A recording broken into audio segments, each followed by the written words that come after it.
बऱ्याच दिवसांनी आज मी ऑनलाईन शॉपिंग केली असेल. मला ऑनलाईन शॉपिंग करायचा अजिबात नाद नाही. त्यामुळे मी अजिबात ऑनलाईन शॉपिंग करत नाही. पण क्लासमध्ये आमच्या सगळ्यांचं व्हाईट साडी घालून फोटोशूट आहे. त्यामुळं मी मिशोवरून व्हाईट साडी मागवली होती. कशी येते, काय येते असं म्हणत पण साडी एकदम छान आली होती. फक्त ₹164 ही साडी मला मिळाली होती.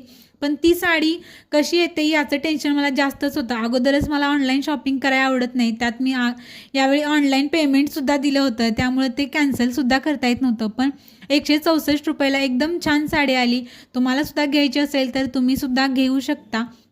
पण क्लासमध्ये गेल्यावरती आज क्लासमध्ये लाईटच नव्हती. त्यामुळं क्लासमधील व्हिडिओ काही घेता आले नाहीत. पण आमचा फॅब्रिक पेंटिंगचा क्लास मात्र मस्त सुरू आहे आणि सगळ्यांच्या रिंगीसुद्धा एकदम मस्त दिसत होत्या. आमच्यासुद्धा रिंगी एकदम मस्त झाल्या होत्या. त्यानंतर ते ब्लाऊज स्टिच करून घातल्यानंतर कसं दिसतं हे पाहायला तर आम्हाला सगळ्यात जास्त एक्साइटमेंट आहे.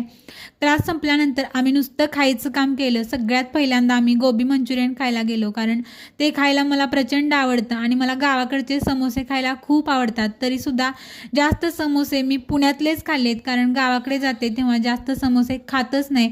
पण इथं आल्यानंतर मात्र समोसे खायचा प्रसंग खूप वेळा येतो आणि आवडत नसतानासुद्धा मला आवडतेत म्हणून इकडचे समोसे मी खातेच. तर त्यानंतर आम्ही घरी परत यायला निघालो. तर पुण्यातली शाळा सुटली असेल त्यामुळे रस्त्यावरती एवढी गर्दी झाली होती. त्यानंतर आम्ही घरी परत आलो.